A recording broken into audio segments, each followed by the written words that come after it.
దేవుని యొక్క వాక్యంలోనికి మనం వెళ్దాం.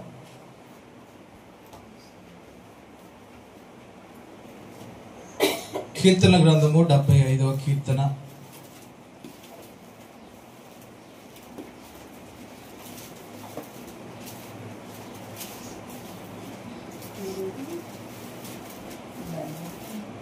కీర్తన గ్రంథము 75వ కీర్తన 7వ వచనాన్ని చదువుకుందాం. దేవుడే తీర్పు తీర్చువాడు, ఆయన ఒకరిని తగ్గించును, ఒకరిని హెచ్చించును. చిన్న ప్రార్థన చేసుకుందాం. తలలో వంచండి. మహోన్నతులైన తండ్రి, గొప్ప దేవ, సర్వాధికారులైన మా యేసయ్య, మీ ఘనమైన శ్రేష్ఠుల నామానికి వందనాలు, స్తోత్రాలు చెల్లిస్తున్నాం. ప్రభా, ఉదయకాల సమయంలో ఇంతవరకు నీ సన్నిధి చేరి ఆరాధన చేసుకునే కృప మాకు ఇచ్చి ఉన్నారు, వాక్యం ఇచ్చి ఉన్నారు. మీకు స్తోత్రాలు తండ్రి. వాక్యంలోకి వెళ్తుండగా మాకు సహాయం చేయాలి. మానవ స్వరము, మానవుని ఆలోచన పూర్తిగా మరుగుపరిచి ఈ ఉదయకాల సమయంలో ఇక్కడ ఉన్న మాకు ఎవరికి ఏదైతే అవసరమో అటు మాటల చేత మీరు మమ్మల్ని దర్శించి బలపరిచి మాతో మాట్లాడి మీ సహాయం మాకు అనుగ్రహించండి. మీరు మహిమ పొందడం యేసుక్రీస్తు వారి నామంలో ప్రార్థిస్తున్నాం తండ్రి. దేనికి స్తోత్రం చెప్తాం. ఒకసారి ఒక్క నిమిషం ఆపకుండా ప్రభువుని స్తుతించండి.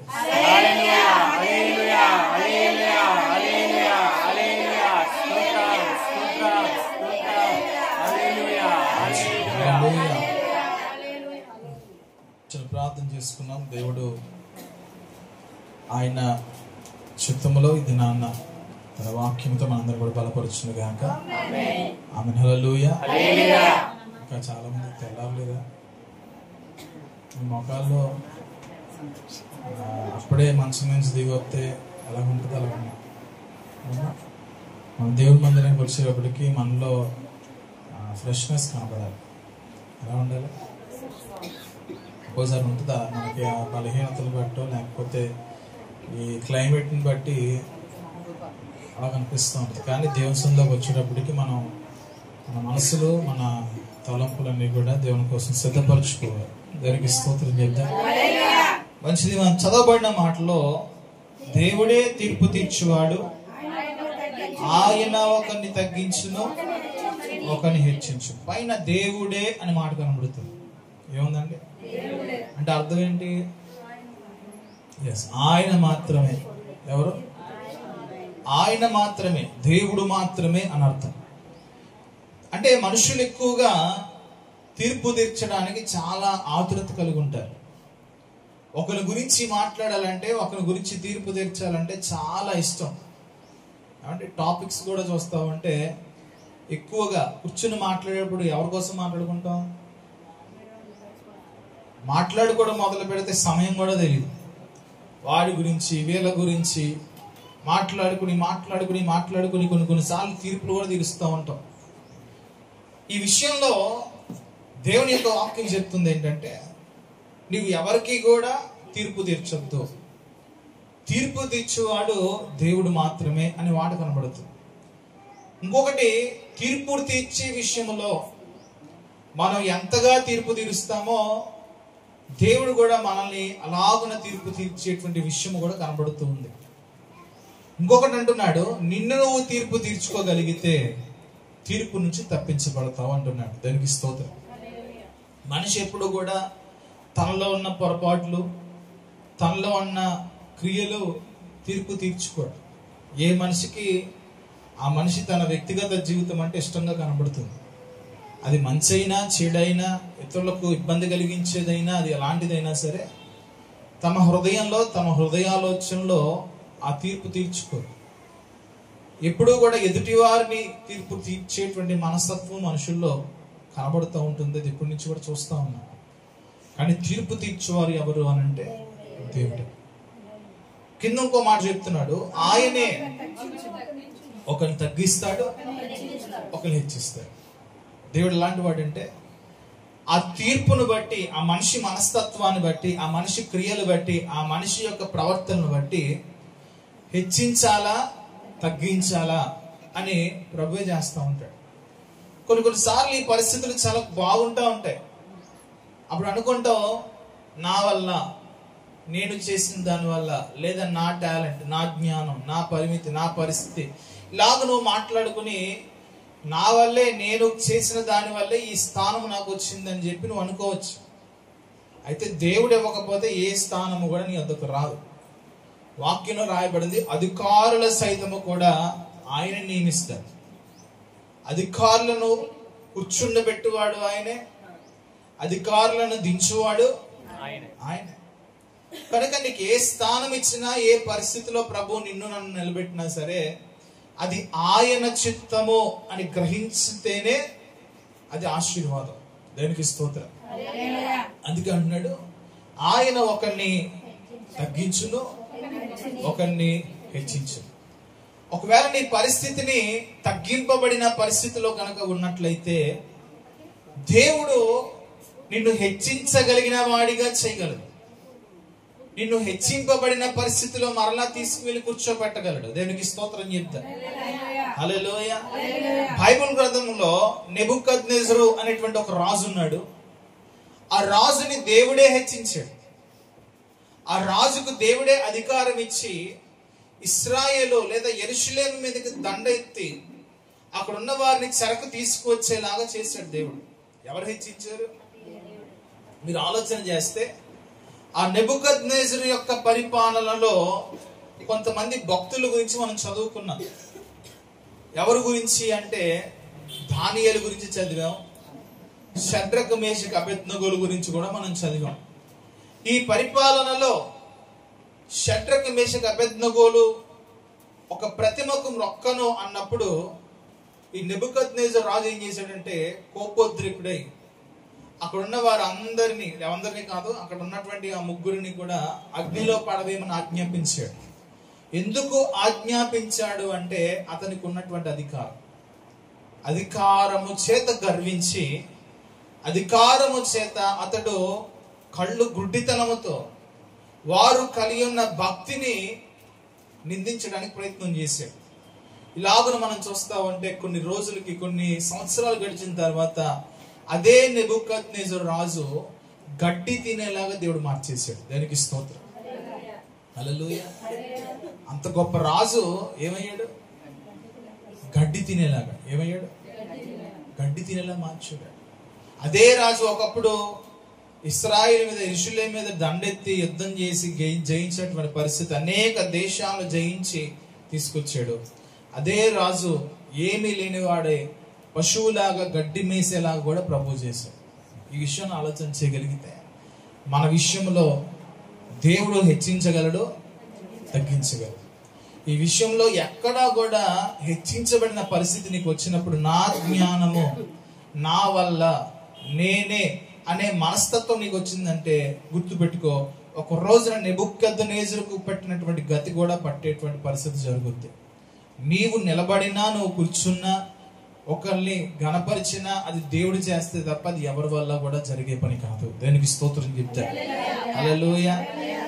దేవుడు సమస్త ఘనతకు ఆయన మాత్రమే అర్హుడై ఉన్నాడు.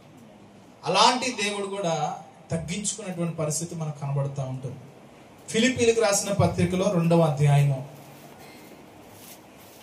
ఫిలిప్పీలకు రాసిన పత్రికలో 2వ అధ్యాయము 7-8 వచనం చదువుతాం. మనుష్యుల పోలికగా పుట్టి దాసుని స్వరూపమును ధరించుకుని తనను తానే రిక్తునిగా చేసుకొనెను. మరియు ఆయన ఆకారమందు మనుష్యుడిగా కనబడి మరణము పొందునంతగా, అనగా సిలువ మరణము పొందునంతగా విధేయత చూపిన వాడై తనను తాను తగ్గించుకొనెను. దేనికి స్తోత్రం కలుగునుగా. హల్లెలూయా. యేసుక్రీస్తు ప్రభువుని గురించి ఆలోచన చేస్తే ఆయన తగ్గించుకోవాల్సిన అవసరం లేదు.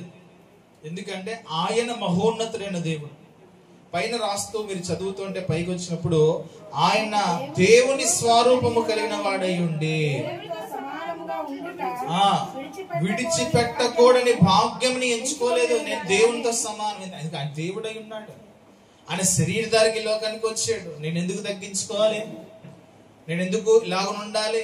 నేను ఎందుకు మనుషులు అలా దేవుడు ఇలా చిటికి వేస్తే మనుషులందరూ ఎగిరిపోవచ్చు. అలాంటి మనుషుల ముందు తగ్గించుకోవాల్సిన అవసరం ఎందుకు వచ్చింది? దేవుడు సాదృశ్యాన్ని చూపించడానికి వచ్చాడు.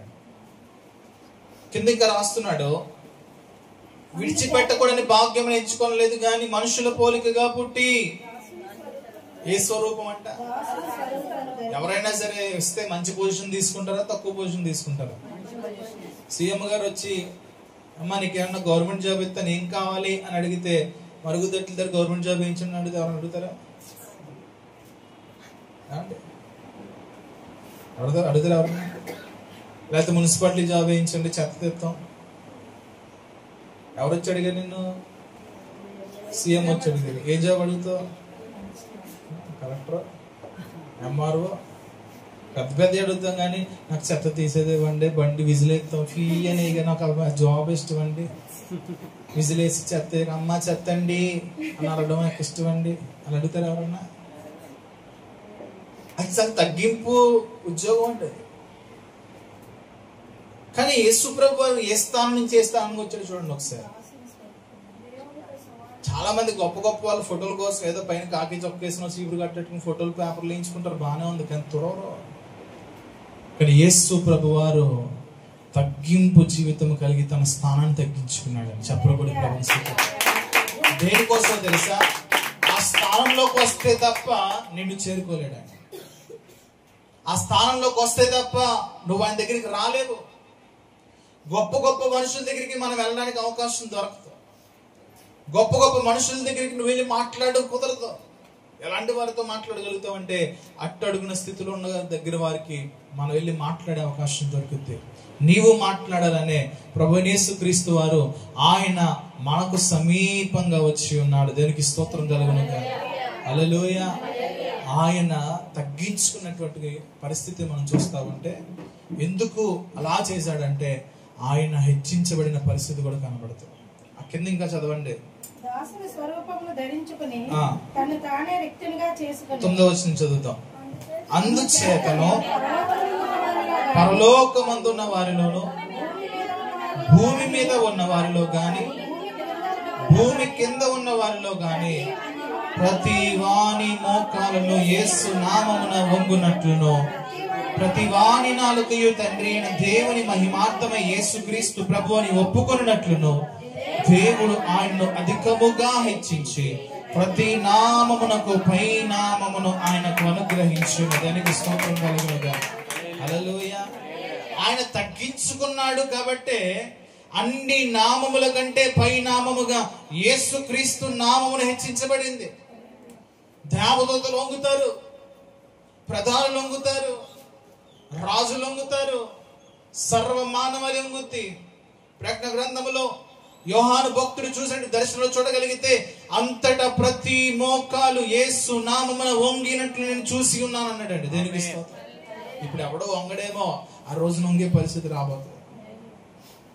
ఇప్పుడు నీ గర్వము, నీ అహంభావము, నీకున్న ధనము, నీకున్న పేరు ప్రఖ్యాతలు వంగనివ్వకపోవచ్చేమో గాని ఒక్క రోజున నువ్వు నీ అంతటా మోకరించి ఆయన వైపు చేతులు చాపి అయ్యా నన్ను రక్షించు అనే పదం పలికే రోజు రాబోతుంది. ఆ పదం పలికే రోజు రాకముందే ఇప్పుడే నువ్వు జీవంతో ఉన్నప్పుడే ఆ నామాన్ని ఉచ్చరించి మోకరించి అన్ని నామముల కంటే పై నామమైన యేసు నామాన్ని బట్టి నువ్వు ప్రార్థించగలిగితే నీ జీవితంలో ఆయన హెచ్చించబడిన పరిస్థితి నిలబెడతాడు. మనం అనుకుంటాం యేసు ప్రభుని అంగీకరిస్తే ఎవరన్నా అవమానపరుస్తారేమో, యేసు ప్రభుని అంగీకరిస్తే తక్కువగా చూస్తారేమో. ఒక మాట రాయబడింది, నీవు క్రైస్తవుడు అయినందుకు సిగ్గుపడనవసరం అవసరం లేదు. ఆ పేరును బట్టియే ప్రభువుని స్తుతించడం మొదలుపెట్టు. దానికి స్తోత్రం. నీకు వచ్చిన పేరు చిన్నది కాదు. దేవదూతలకు ఉందా పేరు? క్రైస్తవులని. ప్రధానులకు ఉందా? ఆయన పరిచారం చేసేటువంటి పరమందునటువంటి ఏ ఒక్కరికి కూడా క్రైస్తవులు అనే పేరు లేదు. క్రైస్తవులు అంటే క్రీస్తును కలిగిన వారు, క్రైస్తవులు అంటే క్రీస్తు బిడ్డలు, క్రైస్తవులు అంటే క్రీస్తుని వెంబడించేటువంటి వారు. దేనికి స్తోత్రం కలుగునుగా. హల్లెలూయా. ఆ పేరు నీకు వచ్చినందుకే నువ్వు స్తుతించు. నేను అంటాను, యూదులకు కూడా పేరు లేదండి. ఉందా? అబ్రహాం క్రైస్తవుడా? యాకోబు క్రైస్తవుడా? ఇస్సాకు క్రైస్తవుడా? యోసేఫ్ క్రైస్తవుడా? వాళ్ళెవరికి లేదు ఆ పేరు. వాళ్ళందరూ కూడా యూదులు. ఎవరండి? ప్రవక్తలు అందరూ ఉన్నారు, వారు క్రైస్తవులా? వాళ్ళందరూ ఎవరు? యూదులు లేదా భక్తులు. కానీ క్రైస్తవులు అని ఎవరికి పేరు పెట్టబడిందంటే ఆయన రక్తములో కడగబడిన వారికి మాత్రమే. దేవునికి స్తోత్రం కలుగును. హల్లెలూయా. ఆ పేరు బట్టి నువ్వు అతిశయించాలి. అతిశయించువాడు ప్రభువుని బట్టి అతిశయించాలి. ఆయన ఇచ్చిన రక్షణను బట్టి అతిశయించాలి. ఆయన అనుగ్రహిస్తున్న కృపను బట్టి అతిశయించాలి. ప్రభువుని స్తుతించేటువంటి గుంపులో నిన్ను నన్ను ఉంచినందుకు మనం అతిశయించాలి తప్ప బాధపడాల్సిన అవసరం లేదు. దేవునికి స్తోత్రం. నువ్వు స్తుతిస్తుంది నామకార్థమైన మనుషులు కాదు, 100 రూపాయలు ఇచ్చి జైలు కొట్టించుకున్నాడు కాదు, నిన్ను రక్షించి నీ కోసం ప్రాణం పెట్టినటువంటి సర్వోన్నతుడైన దేవుడిని నువ్వు స్తుతిస్తున్నావు. దేవునికి స్తోత్రం కలుగును. హల్లెలూయా. మరొక మాట చదువుకుందాం. సామెతల గ్రంథం 23వ అధ్యాయం. సామెతల గ్రంథం 29వ అధ్యాయం 23వ వచనం. ఎవని గర్వము వాడిని తగ్గించును, వినయ మనస్కుడు ఘనత నొందును. దేనికి స్తోత్రం కలుగును. హల్లెలూయా. ఒకసారి ఈ మాట అందరూ చెప్పండి. పదం పలకడానికి గర్వం లేని వాళ్ళు చేతులెత్తి దేవుని స్తోత్రం చెప్పండి. అస్సలు నాకు గర్వం లేదండి. అసలు ఏ విషయంలో నేను గర్వపడండి, ఒక్క విషయంలో కూడా నాకు గర్వం లేదండి. ఒక్కలేగా అంటే ఏదో ఒక విషయంలో మనం గర్వపడతాం. గర్వము అంటే మన భాషలో పొగరు. చెప్పండి. చిన్న పిల్లోడికి కూడా ఉంది పొగరు. ఏం చూసుకునిరా పీటరైపోతున్నా, ఏం చూసుకునే ఓ రెచ్చిపోతున్నా, నీ మొహం తగలయ్యా అని తిడతా ఉంటారు కదా. ఈ గర్వం ఏం చేస్తుందంటే మనుషుల్ని కొంతమంది ముఖ కవలికల్లో చూపిస్తారు ఆ గర్వాన్ని. ఏమైంది ముఖం అంటే పొద్దున్న రాలేదండి, 2 రోజుల నుంచి రావట్లేదండి, అందుకే మొహం అన్నట్టుగా పెడతారు మొహం. యేసు ప్రభు ప్రతిదీ గమనిస్తాడు. ఎలా ఉండాలంటే మన మొహం దీన స్వభావం కలిగి ఉండాలి. అసలు తగ్గించుకోకుండా ఉండడానికి ఏ అర్హత నీవు ఆధారం చూపిస్తావు? నువ్వు గర్వించడానికి ఏది నీకు ఆధారం? నువ్వు అతిశయించడానికి దేంటి నీకు కారణం? ఒక్కటి నీ వల్ల నువ్వేమన్నా సాధించేవా? మనం ఏం చేయలేమండి. అందుకే అన్నాడు, నీ గర్వము వాడిని ఒక రోజున ఏం చేస్తే తగ్గించేస్తా, నీ వినయ మనస్సే నేను ఒక రోజు నిలబెడతా. దేనికి స్తోత్రం. అయితే మనం ఏం చేస్తామంటే మనుషుల దగ్గర ఎక్కువగా మన గర్వాన్ని ప్రదర్శిస్తూ ఉంటాం. మరి ముఖ్యంగా ఆ గర్వము నీలో ఉన్నంత వరకు కూడా నువ్వు హెచ్చించబడడం అనేది జరిగేది కాదు. కొంత చదువులు బట్టి అతిశయిస్తూ ఉంటారు, కొంతమంది ధనం బట్టి అతిశయిస్తూ ఉంటారు, వారు కలిగిన వస్తువులు బట్టి అతిశయిస్తూ ఉంటారు, అంటే కొంతమంది ఉద్యోగాలు బట్టి అతిశయిస్తూ ఉంటారు, జీతాలు బట్టి అతిశయిస్తూ ఉంటారు, అందాన్ని బట్టి అతిశయిస్తూ ఉంటారు. వారు ఏది ఉంటే అది నాకు ఇది ఉందో నాకు చాలు అనుకుంటారు. ఏది ఒక రోజు దగ్గర నుంచి ఉండదు. ఎంతసేపు దీంట్లో అంటే ఒకసారి నేను చూసాను ఫేస్బుక్లో, ఇన్స్టాగ్రామ్లో, ఒక అందమైన హీరోయిన్ చాలా అందంగా ఉంటుంది. అందాన్ని బట్టి అతిశయించి రేట్లు పెంచేసింది. ఏం చేసింది? ఎందుకు పెంచిందంటే జనాలు పిచ్చోళ్ళు కదా, చూస్తారు ఖచ్చితంగా వెళ్ళి. పెంచింది. ఒక రోజున క్యాన్సర్ వచ్చిందంటే మొత్తం బోడిగుండు అయిపోయింది, డొక్క అయిపోయింది, ఎండిన ఎముక అయిపోయింది, సన్న నల్ల కర్రీలా తయారైంది. ఆ డబ్బు పని చేస్తుందా? ఫస్ట్లో ఉన్న ఫాలోయింగ్ ఉంటుందా? ఏమైంది? ఫస్ట్లో జై కొట్టిన వాళ్ళే వద్దంటారు. నువ్వు ఏదైతే కలిగి ఉందని అతిశయిస్తున్నావో అది ఒకరోజు తీసివేయబడగలగదు కూడా. జాగ్రత్త. కనుక దేన్ని బట్టి అతిశయించాలంటే దేవుడు నిన్ను రక్షించుకున్న విధానం బట్టి తప్ప దేనికోసం అతిశయించాలి. దేవుడికి మహిమ చెల్లిద్దాం. మత్తయి సువార్త 18వ అధ్యాయం, మత్తయి సువార్త 18వ అధ్యాయం 2-3 వచనాలు. ఆయన ఒక చిన్న బిడ్డను తమ యొద్దకు పిలిచి వారి మధ్య మీరు మార్పు నొంది బిడ్డల వంటి వారైతేనే గాని పరలోక రాజ్యంలో ప్రవేశింపరని మీతో నిశ్చయముగా చెప్పుచున్నాను. కాగా ఈ బిడ్డల వలె తను తగ్గించుకుని వాడెవడో వాడే పరలోక రాజ్యంలో గొప్పవాడు. దేనికి స్తోత్రం కలుగునుగా. హల్లెలూయా. మీరు అనుకోవచ్చు చిన్న బిడ్డలు అంటే ఇప్పుడున్న చిన్న బిడ్డల గురించి మాట్లాడట్లేదు, అప్పట్లో ఉన్న చిన్న బిడ్డల కోసం మాట్లాడుతున్నారు. ఇప్పుడున్న చిన్న బిడ్డకి 2-3 సంవత్సరాలు వచ్చినప్పటికి భయంకరమైన పోగరం ఏముంటది. యేసు ప్రభు వారు చెప్పిన టైంకి అక్కడ పిల్లలకి పొగరు అనే వ్యాధి లేదండి. ఏ వ్యాధి చెప్పండి అందరూ కూడా. పొగరు అనే జబ్బు లేదు. అయితే ఇప్పుడు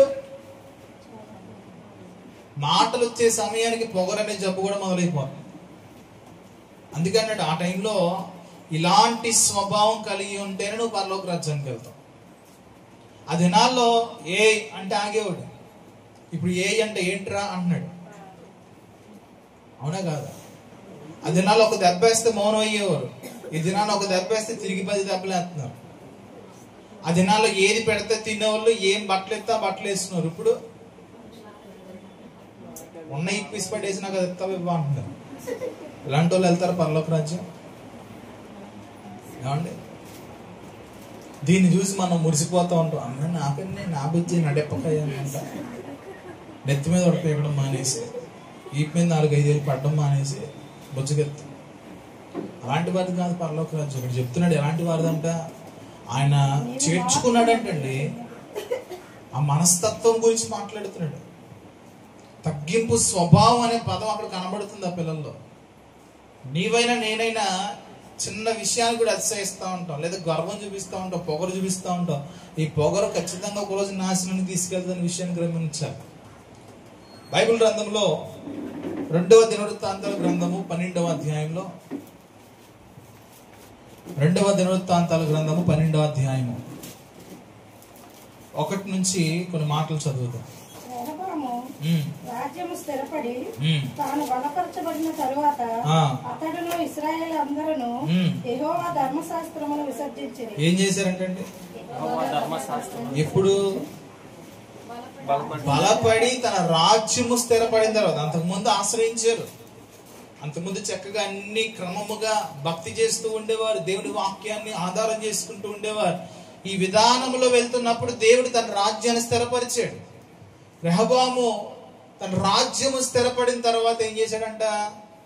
దేవుని ధర్మశాస్త్రమును విసర్జించడం ప్రారంభించాడు. వారు యెహోవా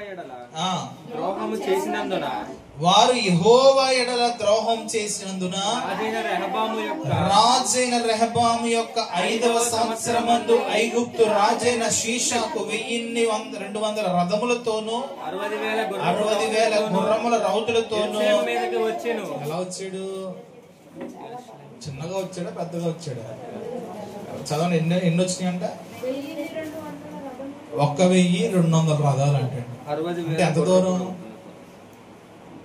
ఒక రథం వచ్చి 15 అడుగులు వేసుకుంది.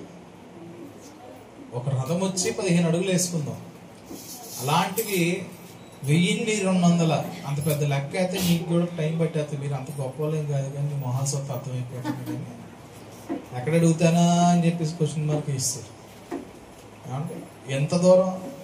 దగ్గరగా 2 కిలోమీటర్ల దూరము ఈ వైశాల్యం కలిగి రథాలు ఉన్నాయి. గుర్రాలండి 60,000 గుర్రం వచ్చి ఒక 8 అడుగులు వేసుకోండి. 60,000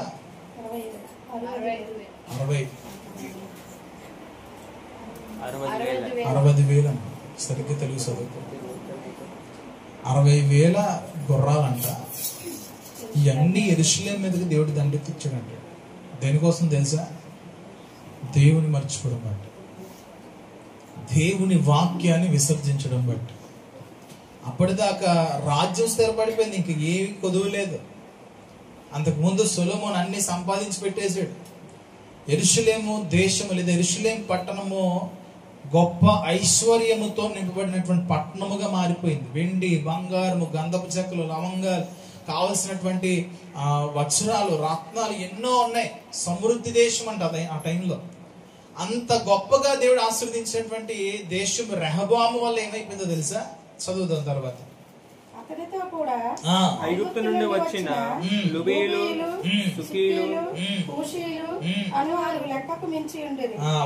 కేవలం ఐగుప్తీలు ఒకళ్ళే కాదు, ఐగుప్తీలో ఒక 5 తోడేసుకొచ్చాడంట. ఈ దేశాలన్నీ ఇప్పుడు ఏం చేసినాయి? యెరూషలేము మీదకి దండెత్తినాయి. అతడు యోధాకు సమీపమైన ప్రాకార పురములకు పట్టుకొని యెరూషలేము దాకా వచ్చేసాడు. ప్రవక్త అయిన షమయ రెహబాము నొద్దకును షిషాకునకు భయపడి యెరూషలేమునకు వచ్చి కూడి ఉన్న యోధా వారి అధిపతుల యొద్దకును వచ్చి, మీరు నన్ను విసర్జించితిరి గనుక నేను మిమ్మును షీషాకు చేతిలో పడనిచ్చి ఉన్నానని యెహోవా సెలవిచ్చాడు. ఏం చెప్పాడు ఆయన? మీరు నన్ను విసర్జించారు. ఏంటండి, అంతగా హెచ్చించిన దేవుడు తగ్గించాలా? అంతగా గణపరిచిన దేవుడు తగ్గించాలా? ఎందుకు తగ్గించాడో తెలుసా? విసర్జించాడు. చెప్పేసాడు దేవుడు, ప్రవక్తతో చెప్పి మాట్లాడుతున్నాడు, నువ్వు యెహోవాను విసర్జించి ఉన్నావు కాబట్టే షీషాకు రాజుకు దేవుడు నిన్ను అప్పగిస్తున్నాడు. అతడు దండెత్తి వచ్చాడు. చదవండి. అప్పుడు ఇశ్రాయేలు అధిపతులను రాజును తమ్మును తాము తగ్గించుకుని దేవుడు న్యాయవంతుడని ఒప్పుకున్నారు, తగ్గించుకున్నారు. లేకపోతే ఆ రాణి చూసుకుందాం, రానే వాళ్ళని తేల్చుకుందాం ఏమంటాం మనం? గర్వం ఎక్కువైతే ఏమంటే ఎవడ గొడవ వస్తే రాజు తెచ్చుకుందా? నువ్వు ఎంతమంది తెచ్చుకుంటా తెచ్చుకుని నేను ఎంతమంది తీసుకొస్తాను చూడు. 10 మందిని ఒక్కడనే పిసిగి పడేస్తాను, నేల మట్టం చేసేస్తాను. రెండు చూసుకుంది, రండిరా రే రండిరా అని చెప్పి పొలిపి పెడతాం.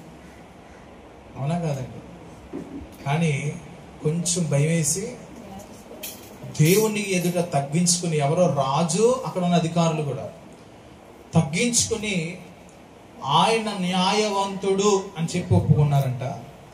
వారు తాము తగ్గించుకుంటా ఎంత టైం పట్టిందండి దేవుడికి? వారు తగ్గించుకోవడం ఎంత టైం పట్టింది? ప్రవక్త వచ్చాడు, చెప్పాడు, చెప్పిన వెంటనే తగ్గించుకున్నారు. తగ్గించుకున్న సంవత్సరాన్ని చూశాడు దేవుడు. ఎప్పుడు చూశాడు? ఆ క్షణమే. దేవుని మాట వచ్చిన వెంటనే వారి జీవితంలో కలిగిన మార్పు, వారు కలిగిన తగ్గింపు స్వభావము దేవుడు వెంటనే చూచి యెహోవా వాక్కు షెమాయాకు ప్రత్యక్షమై ఇలాగు సెలవిచ్చెను,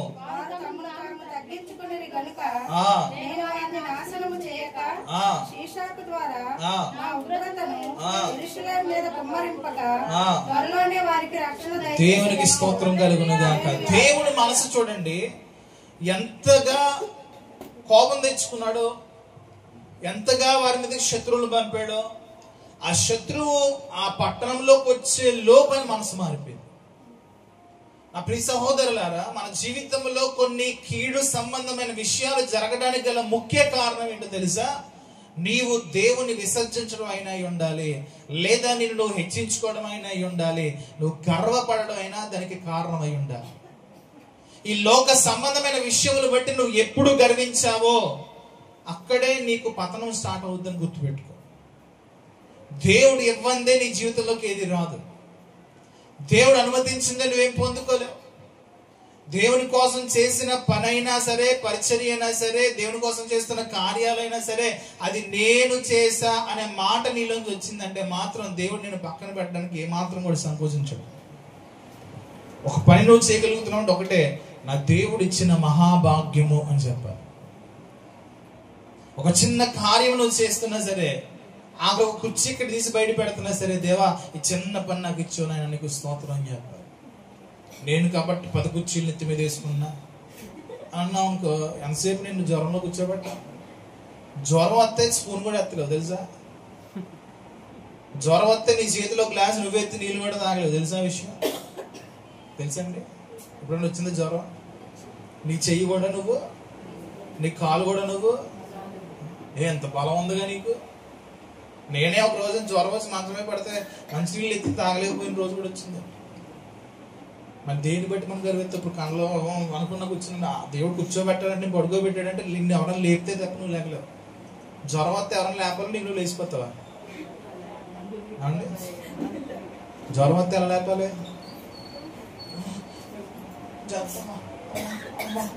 అంటే లేపుతాం కదా ఎంతసేపు.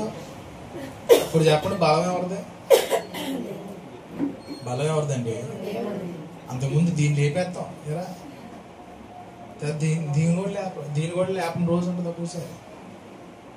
జాగ్రత్త అండి, అతిశయించొద్దు, విసర్జించొద్దు. నువ్వు ఏది కలిగి ఉన్నా ఇది కేవలం దేవుని మహాకృప అని అనుకుంటేనే నీ బ్రతుకులో మేలు కలుగుతుంది. దేవునికి స్తోత్రం కలుగునుగా. హల్లెలూయా. వారు తమను తగ్గించుకొని గనుక నేను వారిని నాశనం చేయక షీషాకు ద్వారా నా ఉగ్రతను యెరూషలేము మీద కుమ్మరింపక త్వరలోనే వారికి రక్షణ. త్వరలోనే అన్నాడంటే అక్కడ ఏదో మళ్ళా ముళ్ళు ఉంది.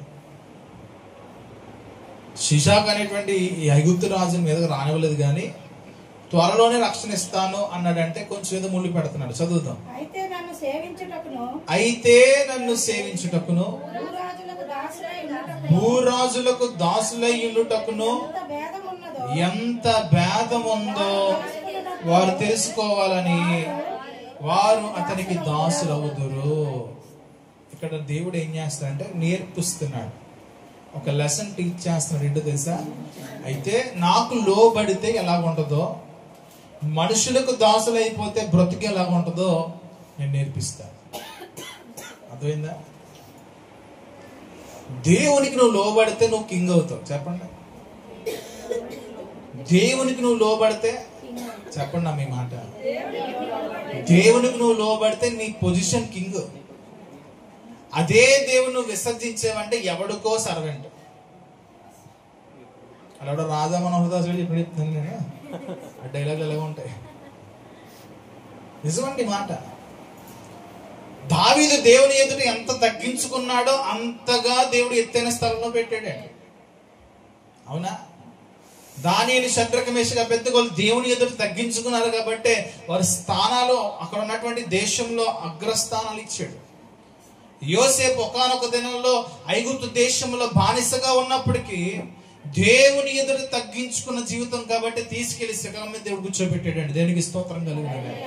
హల్లెలూయా.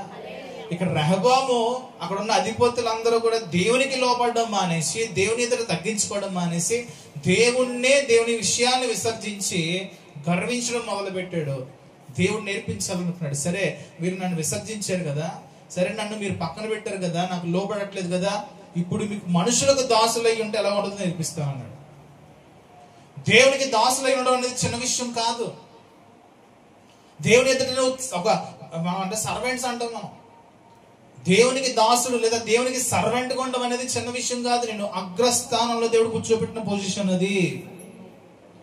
లేదు అన్ని తలకి కొమ్ములు ఎక్కి పక్కకి తిరిగేవనుకో, నిన్ను తీసుకెళ్లి మనుషుల ముందు పడేస్తాడు. ఏమైంది పరిస్థితి అక్కడ? కింద చదువుదాం. వచ్చి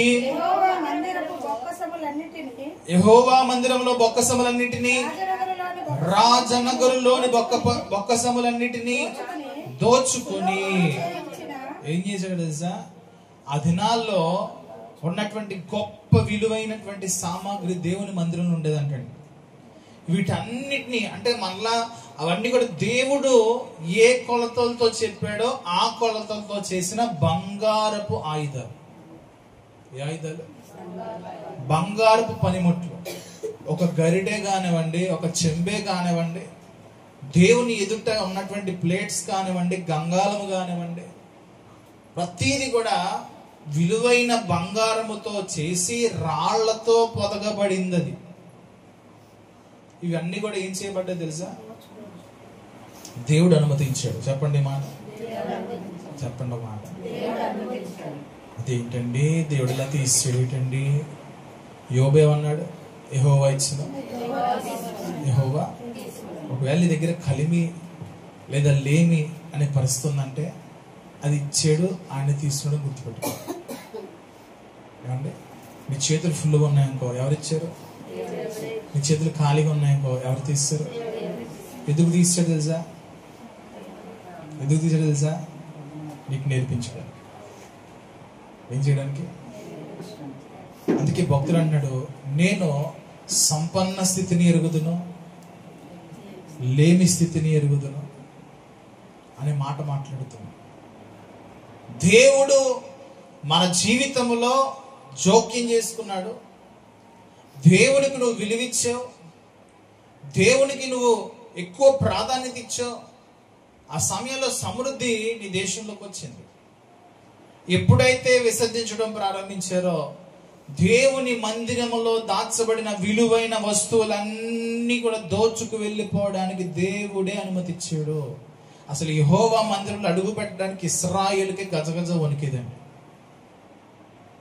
యాజకులు సైతం కూడా దేవుని మందిరంలో అడుగు పెట్టాలంటే అది నియామక కాలంలో తప్ప ఎప్పుడు పడితే అప్పుడు వెళ్ళడానికి అవకాశం లేదు.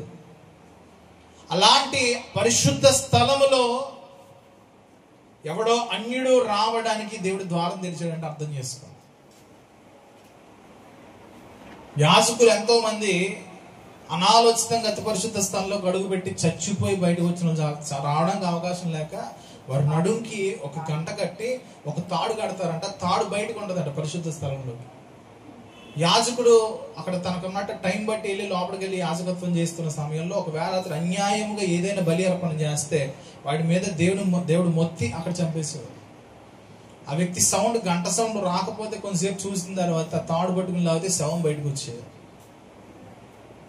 అంత భయంకరముగా అంత పరిశుద్ధమైన స్థలముగా ఉన్నటువంటి దేవుని మందిరంలోకి ఎవడో అన్యుడు రానిచ్చాడు అంటే దాని అర్థం తెలుసా? దేవుడు వారికి ఏదో బుద్ధి నేర్పించడానికి ఇష్టపడుతున్నాడు. చదవండి. సొలొమోను చేయించిన బంగారపు డాళ్లను తీసుకుని పోయాను. ఏం తీసుకుపోయారు? బంగారపు డాలు. బంగారం చాలా మందంగా ఉంటది. ఇంకోటి లైట్ వెయిట్. అది యుద్ధాల్లో వాడేవారంట. యుద్ధంలో ఎవరన్నా బంగారపు డాలు వాడతారా అంటే దాని అర్థం ఏంటి? ఎంత ఘనత పొందిందో చూడండి. ఐగుప్తీయుల రథచక్రాలు బంగారపు అంటాడు. మోషే కాలంలో ఎర్ర సముద్రంలో కూలిపోయినప్పుడు వారు వాడినటువంటి రథాలు బంగారంతో చేయబడి ఐగుప్తుకి ఏమాత్రం తీసిపోనివ్వకుండా సొలొమోను యుద్ధ ఆభరణాలన్నింటినీ కూడా బంగారంతో చేయించాడు. దానికి స్తోత్రం. అంటే ఘనమైన ధనిక దేశమా కాదా? ఇప్పుడు ఏమైంది? డాళ్ళు కూడా బంగారపు డాళ్ళు కూడా తీసుకుని పోయిను.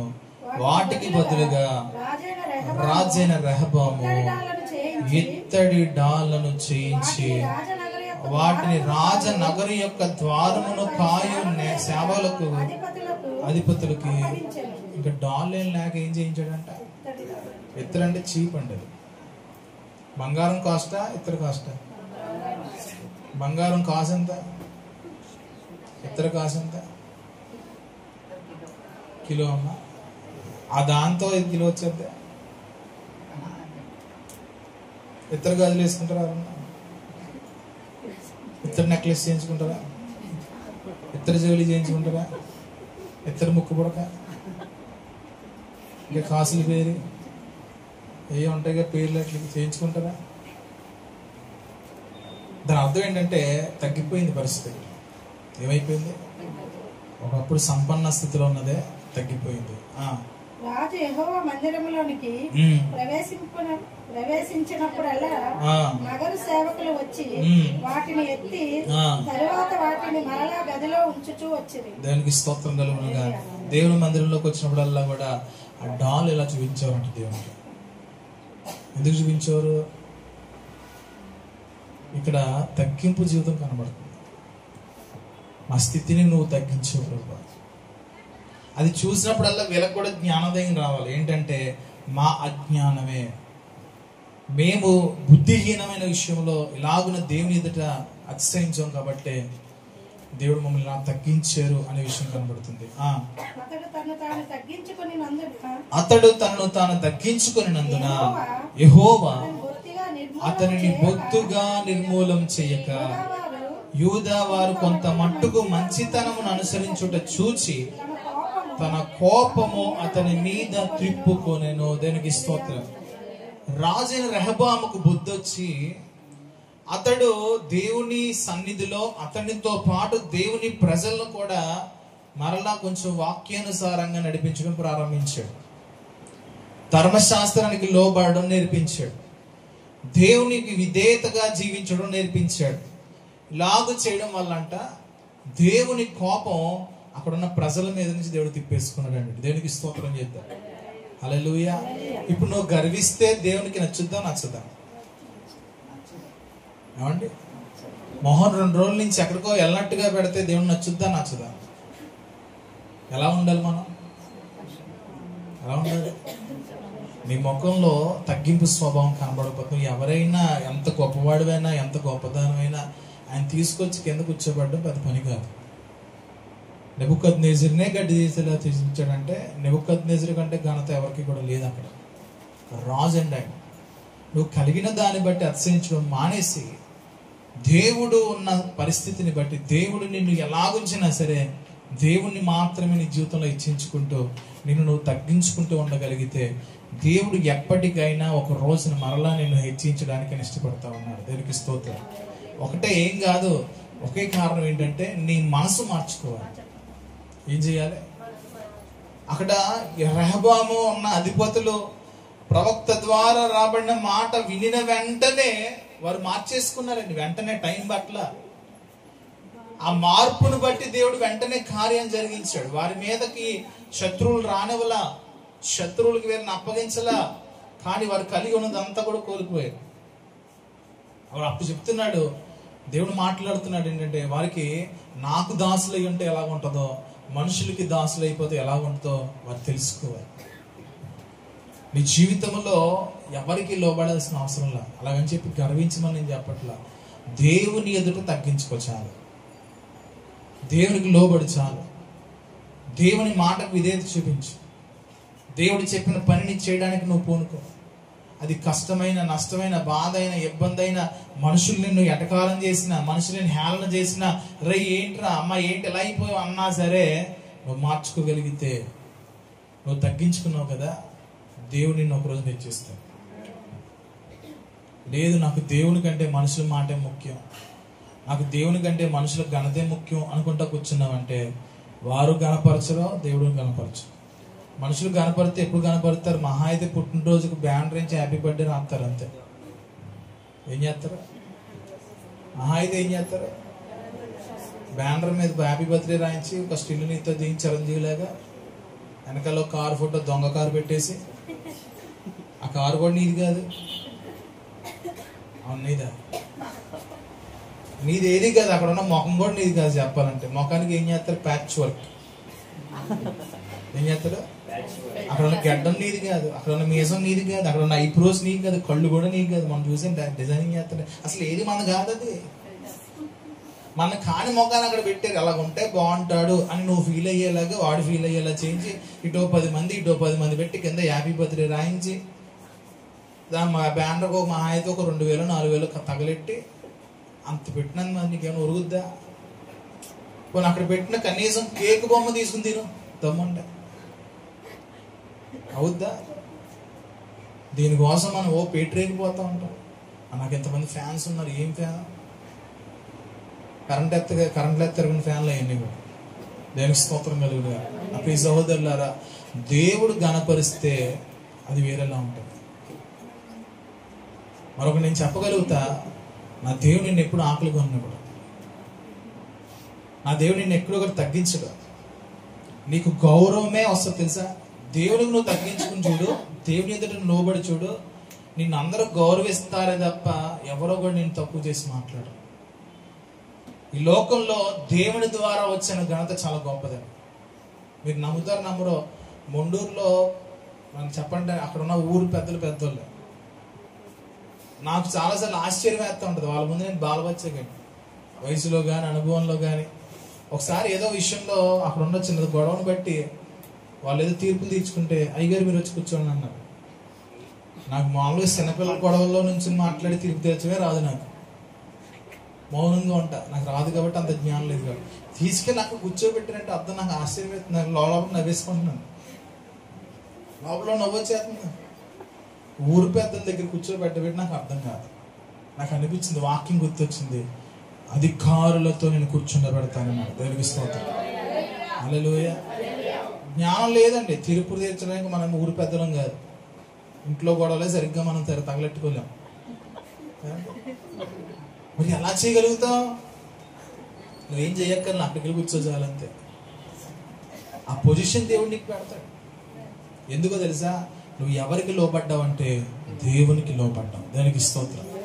మరొక మాట చూసుకుందాం. మత్తయి సువార్త 23:12 ముగించేసుకుందాం. సారీ, లూకా సువార్త 18:9-14.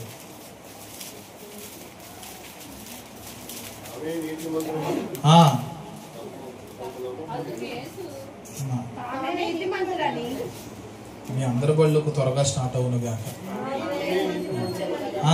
తమ్ము నమ్ముకొని ఇతరులను తృణీకరించి కొందరితో ఎవరి కోసం చెప్పాడంట? మేమే నీతివంతులు. చెప్పండి సార్. నేనే భక్తి పుర్రాల్ని, నేనే ప్రార్థన పుర్రాల్ని, నేనే ఆత్మీయురాల్ని, నాకు ఆత్మల వరం ఉంది, భాషల వరం ఉంది, ప్రవచల వరం ఉంది, నేను అది చేసేస్తా, నా మాటే శాసనం, నా మాటే వేదనం. ఇలాగున అతిశయించే చాలా మంది ఉంటారంట. వీళ్ళందరూ కూడా అంటే నీతిమంతులు అని తాము అనుకుంటారంట. ఏమనుకుంటారు? నేను నీతిమంతుడు తెలుసా, నేను నీతిమంతురాలు తెలుసా, నీ తీసి పీ పెట్టుకున్న తర్వాత ఇంటికి వెళ్ళాక నేను స్తోత్రం కలుగునుగా. హల్లెలూయా. అక్కడ అన్నాడు యేసుప్రభు వారు, నీతిమంతులు అని తాము నమ్ముకొని ఇతరులు తృణీకరిస్తున్నారంటండి. నీతిమంతులు అయ్యారు, ఏడిసారు, బాగానే ఉంది, పక్కన ఉండొచ్చు కదా. ఏమంటున్నారంట? పక్కన వాళ్ళని చూస్తే ఎడుతున్నారంట. రే పనికి మానవాడా, రే పాపిస్తోడా, రే భక్తి చేయలేనాడా, ఉపవాసాలు చేయలేనాడా, దున్నపోతలు తినేసేవాడా అని చెప్తే మొదలెట్టారంట.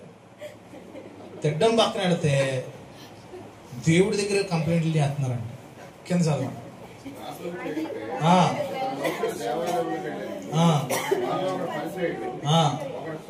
మరి దగ్గర కొంచెం పక్కకి దగ్గర నమ్ములు దగ్గర మైట్లోకి చదవండి. ఎవరు వెళ్ళారంటండి? ఎక్కడికి వెళ్ళారంటండి? ఎక్కడికి? పిక్నిక్. మిరపకొట్టే అమ్మ ఏంటండి లేదా ఉన్న చిన్న చిన్న వస్తువుని పాడు చేసడానికి రెడీగా ఉన్నారు. ఏం చేస్తున్నారు? ప్రార్థన చేస్తున్నారు. కొంతమంది చూడండి, ఎవరన్నా ప్రార్థన చేస్తే పక్కన వచ్చిందరో భక్తులు చదివేస్తుందరో, అయ్యో ఏడు చేసి ప్రార్థన చేసేస్తుందరో. మరి అందులో అవ్వకండి, అందులో ఉంటారా ఉంటారండి అంటే బయట చెప్పకపోయినా ఉంటారండి. అలాగే వాళ్ళ గురించి మాట్లాడతారు. ఇల్లోళ్ళు వెళ్ళారు బాగానే. ఇల్లోడు ప్రతి ఒక్కరు అనుకుంటాడు నేను నీతిమంతుడు, నేను భక్తి పౌరుడు, నేను ప్రార్థన పౌరుడు, ప్రతిరోజు సాయంత్రం 7 గంటల నుంచి 8 గంటల దాకా మిక్సర్ పొట్లాలు తిని ప్రార్థన చేశారు అని చెప్పేసి వాళ్ళు అనుకుంటా ఉంటారంటే.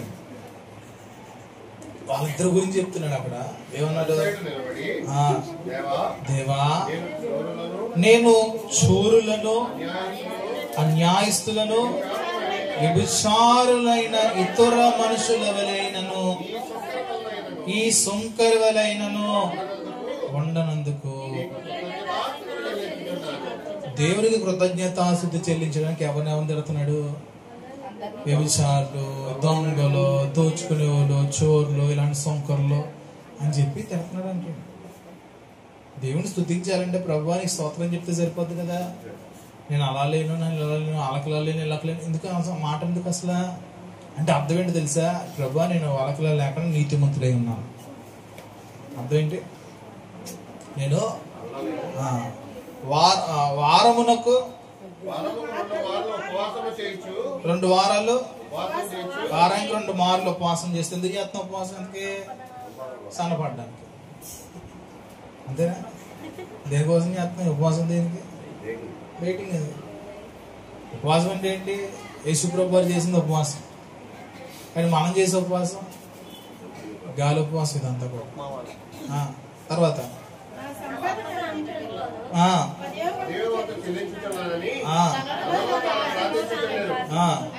అయితే సుంకరి దూరంగా నిల్చుండి ఆకాశం వైపు కన్నులెత్తుడుగా ధైర్యము ఏమంటే దేవుని సన్నిధిలోకి వచ్చాడు కానీ ఆయన వైపు చూడడానికి ధైర్యం సరిపోవట్లేదు. ఆయన వైపు చూడడానికి ధైర్యం సరిపోవట్లా. కనీసం నోరు తెరిచి ప్రభువా అని పిలవడానికి కూడా ధైర్యం సరిపో ఒక రొమ్ములు బాదుకుంటున్నాడు అంటాడు. ఒకటే ప్రార్థన ఏంటో తెలుసా, నేను పాపిని ప్రభా. ఏమన్నాడు? నేను పాపిని ప్రభా, నన్ను కరుణించు అని ప్రార్థించాడు అంటాడు. అతనికంటే ఇతని తీర్చబడి దేనికి స్తోత్రం కలుగునుగా. హల్లెలూయా. అందుకే నీతిమంతుడుగా వచ్చినోడు పాపి అయిపోయాడు, పాపిగా వచ్చినోడు నీతిమంతుడు. చప్పలు కొడతాం ఒకసారి. దేవుని రూల్ నీకు అర్థం కావాలి. ఓకే, నువ్వు మంచిగా బతుకు, దానికోసం ఎక్కడ చెప్పుకోవాల్సిన అవసరం లేదు. చెప్పుకున్నావా పాప అయిపోతావు. ఏమైపోతావు? ఇతరులు ఒకవేళ వేరే స్థితిలో ఉన్నప్పుడు వాళ్ళ గురించి దూషించేవా, వాళ్ళ గురించి తక్కువగా మాట్లాడేవా, అయిపోతాయి. మరి ఫస్ట్ ఒక మాట మీద చదివించాను, దేవుడే తీర్పు తీర్చువాడు. ఏముంది అక్కడ? ఒకరు హెచ్చించేవాడును ఒకరు తగ్గించేవాడు ఆయనే. నువ్వు ఆ స్థితిని చూసి వారి పరిస్థితి బట్టి నువ్వు తగ్గించాల్సిన పనులే తగ్గించేవంటే ఒక రోజు నువ్వు తగ్గిపోతావేమో, జాగ్రత్త. ఇక్కడ పరిసైడ్ వచ్చాడు, సుంకరు వచ్చాడు. సుంకరికి విలువే లేదు, కానీ వాళ్ళ ఇరువురిలో కూడా సుంకరి ప్రార్థన దేవుని దగ్గరికి చేర్చబడింది. అతడు నీతిమంతుడుగా మారిపోయాడు అంట. దేనికి స్తోత్రం. ఎప్పుడు ఎవడు నీతిమంతుడిగా మారిపోతాడో నీకు తెలియనప్పుడు నీకు ఎందుకు? అవునంటారు కాదంటారు? ఇవాళ బాలేనోడు, ఇవాళ పాపిగా ఉన్నాడు, రేపొద్దున పరిశుద్ధిగా మారి దేవుని కార్యాలు చేయొచ్చేమో. మనకేం తెలుసు? మనం ఏం చేస్తాం తెలుసా? ఇప్పటి నుంచే డిసైడ్ చేస్తాం భవిష్యత్తు అంతా. నీ భవిష్యత్తు ముందు నువ్వు చూసుకో. నీ భవిష్యత్తు దేవునిలో స్థిరంగా ఉందా లేదా నువ్వు జాగ్రత్త కలిగి ఉండి చాలు. ఎవడో భవిష్యత్తు నువ్వు ముందే ప్రవచనాలు చెప్పాల్సిన అవసరం లా. దేనికి స్తోత్రం. హల్లెలూయా. దేవుని ఎదుట నిన్ను నువ్వు తగ్గించుకో. ముందు నీ బ్రతుకు తర్వాతే ఎవరు బతికైనా. అవునంటారు కాదంటారు? ముందు నీ జీవితం తర్వాతే ఏదైనా, ముందు నువ్వు స్థిరపడిన తర్వాతే ఏదైనా, నువ్వు దేవుని ఎదుట నమ్మకంగా ఉన్న తర్వాతే ఏదైనా సరే. దేనికి స్తోత్రం. తర్వాత తన్ను తాను హెచ్చించుకుని వాడు తగ్గించబడును, తనను తాను తగ్గించుకుని వాడు హెచ్చించబడును అని చెప్పాను. దానికి స్తోత్రం కలుగునుగా. హల్లెలూయా. ఆఖరి మాట చూసి ముగించేసుకున్నాం. యాకోబు పత్రిక 4:10. యాకోబు పత్రిక 4:10. ప్రభు దృష్టికి మిమ్ముని మీరు తగ్గించుకొనుడి, అప్పుడు ఆయన మిమ్మల్ని హెచ్చించును. దానికి స్తోత్రం. ఎవరి దృష్టికి? How it's possible? దేవుడికి దృష్టిలో ఎప్పుడైనా చూడగలుగుతావా? దేవుని దృష్టి నీకు ఎలా అర్థం అవుద్ది? దేవుని దృష్టిలో ఆయన పైరూపాన్ని చూసే దేవుడు కాదు. ఒక విషయం నేను చెప్పగలుగుతా, నువ్వు ఎవరిని చూసి హీనంగా లేదా తక్కువగా నీ మనసులో అనుకోకపోతే దేవుడు ఇష్టపడతాడు. ఆ దినాల్లో యేసుక్రీస్తు ప్రభు దగ్గర ఎవరైనా పాపులైన వారు లేదా ద్రోహ స్థితిలో ఉన్నవారు, అవమానాలు పొందుతున్నవారు, మనుషుల చేత ద్వేషించి దూషించబడిన వారు ఎవరైనా యేసు ప్రభు దగ్గరికి వస్తే అని ఎక్కడ కూడా తక్కువ చేసి చూడలేదండి. కానీ అక్కడ ఉన్న మనుషులు, జనాలు అనుకునేవారు, వీడు ఎలాంటోడో తెలిస్తే అని మాట్లాడతాడు. ఈయన మనుషు కుమారుడు అని చెప్పుకుంటున్నాడే, వాళ్ళతో ఎందుకు మాట్లాడుతున్నాడు? ఇంకోళ్ళతో మాట్లాడితే నీకు ఏర్చా, ఇంకోళ్ళ పక్కన కూర్చుంటే నీకు ఏర్చా, నీ మొహం మండ అని తిట్టాలని బతుకుతారు. అంటే ఏం చూసుకుని మనకి ఎత్సయ్యాలు, ఏం చూసుకుని గర్వపు స్వభావాలు? దేవుడు చూసే కోణంలో నువ్వు కూడా చూడడం ప్రారంభించడం మొదలుపెట్టు. దానికి స్తోత్రం. హల్లెలూయా. ఎవడన్నా తాగుబోతాడు పక్క నుంచి వెళ్తే నీ మొహం ఎలా మారిపోతే? ఎంత మేకప్ వేసినా నీ మొహం మాత్రం మారుతుంది. ఎవడన్నా ఒక భయంకరమైనటువంటి పాప స్థితిలో ఉన్న వ్యక్తిని పక్క నుంచి వెళ్తే ఎలా చూస్తా? గౌరవించాం కనీసం. అంత అవసరం లేదండి.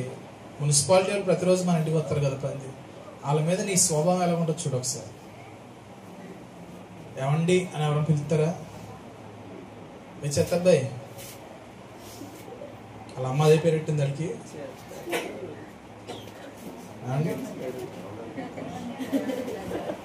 మంచిదండి. దేవుడు మనకు నేర్పిన విషయం తెలుసా? గౌరవించాలి. వాళ్ళు ఏ స్థితిలో ఉన్నా సరే గౌరవించడం అనేది మన బాధ్యత. అది క్రైస్తవ్యం. ఇది ఎప్పుడు చేసారో తెలుసా? మన భారతదేశంలోనే మొదలైంది. అగ్రస్థానంలో ఉన్నవారు తక్కువ స్థానంలో ఉన్నవాడు ఒరే అని పిలిచినా పలకాల్సిందే. ఆ పరిస్థితిలో ఎంత చిన్నడైనా ఏరా నువ్వు అన్నా సరే మౌనం ఉండాల్సిందే. మన భారతదేశపు విధులు నేర్పించే ఇవన్నీ కూడా ఒకప్పుడు. కానీ యేసు ప్రభువు వాళ్ళని నేర్పించలా. ఒక పాపి అయిన స్త్రీ ఆయన దగ్గరికి వచ్చినట్టు అమ్మా అని సంబోధించాడు. ఏమన్నాడు? ఆయన గౌరవించిన దేవుడు అండి. ఆయన దేవుడై ఉండి మనిషికి గౌరవం ఇవ్వాల్సిన అవసరం ఏముంది అంటారు. మన పిల్లలకు కూడా నేర్పించాలి. మన పిల్లలు మాట ముందు కానీ మాట తర్వాత కానీ ఏమండి అనే పదాలు వినబడట్లే. నాకు అంకుల్ గారు ఆంటీ గారు వినబడట్లే. ఉన్నదండి అనే పదం కూడా లేదు. ఇంతకీ ఉందే రా తీసుకో ఇదిగో ఏమండి ఏదండి పక్కన పలుకుతారు. మీ పిల్లలు పలుకుతే మీరు మంచి మార్గంలో నడుపుతున్నట్లు. దానికి స్తోత్రం. చాలా మంది దగ్గర విన్నాను, ఆ చివరి వచ్చే గౌరవాలు రావట్లేదు. చాలా మంది అమ్మ నేను కాదు మాట్లాడే విధానంలో గౌరవం కనబడాలి. మరి ఏ స్థానంలో ఉన్నా సరే నువ్వు గౌరవించడం ప్రభు చూస్తూ ఉంటాడు. ప్రభు అలాంటివే గమనిస్తూ ఉంటాడు. నీవు అహంభావంతో లేవని, నువ్వు గర్వంతో లేవని, నువ్వు తగ్గించుకున్నావని అలాంటి విషయాలను ప్రభు గమనిస్తూ ఉంటాడు. దానికి స్తోత్రం కలుగునుగా. హల్లెలూయా. దేవుడు హెచ్చిస్తే ఎలాగుంటది, దేవుడు తగ్గిస్తే ఎలాగుంటుందో కొన్ని ఉదాహరణలు ఇది మనం చూసుకున్నాం. నీ జీవితంలో నీ స్థితిని పెంచాలంటే దేవుడు మాత్రమే చేయగలడు.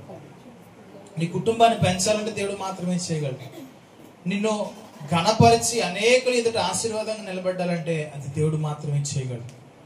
నీ జీవితంలో ఒకవేళ గర్వపు స్వభావం ఉన్నా, హెచ్చించబడే పరిస్థితి ఉన్నా, ఆఖరికి శిష్యులు కూడా ఇలాంటి స్వభావాలు కలిగి ఉన్నారని దేవుడు చెప్తూ ఉండేవారు. శిష్యులు యేసుప్రభుతో వెంబడిస్తున్న సమయాల్లో వారిలో కొన్నిసార్లు అహంభావం కనబడుతూ ఉండేది. వారు గర్విస్తూ ఉండేవారు. అయితే యేసుప్రభు వారు వాటన్నిటిని కూడా వారికి కూడా నేర్పిస్తూ ఉండేవారు. దాన్ని చెప్పాం కదా, చిన్నపిల్లల స్వభావం వంటి స్వభావం మీలో ఉండాలని చెప్పి శిష్యులకు కూడా ప్రభు బోధించాడు. దానికి స్తోత్రం. కనుక యేసు ప్రభుని మనం వెంబడిస్తున్న వారమై ఉన్నాం కాబట్టి మనలో ఆ గర్వపు స్వభావాన్ని అణిచివేయడానికి మనం నేర్చుకోవాలి. నీ ముఖము కవలికల ద్వారా మనుషులను అవమానపరచకూడదు. నీ ముఖ కవలికల ద్వారా నీ గర్వాన్ని చూపించకూడదు. నీ మాట తీరు ద్వారా ఎవరిని నువ్వు తక్కువ చేసి మాట్లాడడానికి వీల్లేదు. ఎందుకంటే దేవుడు నీకు ఒక మంచి స్థానం ఇచ్చినప్పుడు అది గుర్తుపెట్టుకుని ఇతరులకు గౌరవం ఇచ్చేటువంటి స్థానంలో ఉండాలని ప్రభు కోరుకుంటూ ఉంటాడు. ఆయనే తగ్గించుకున్నప్పుడు, ఆయనే విలువ ఇచ్చినప్పుడు, ఆయనే గౌరవించినప్పుడు మనం ఆయనకంటే గొప్పవారం కాదండి. అందుకే ఆయన్ను పోలి నడుచుకోవడం మనం నేర్చుకోవాలి. దానికి స్తోత్రం కలుగును.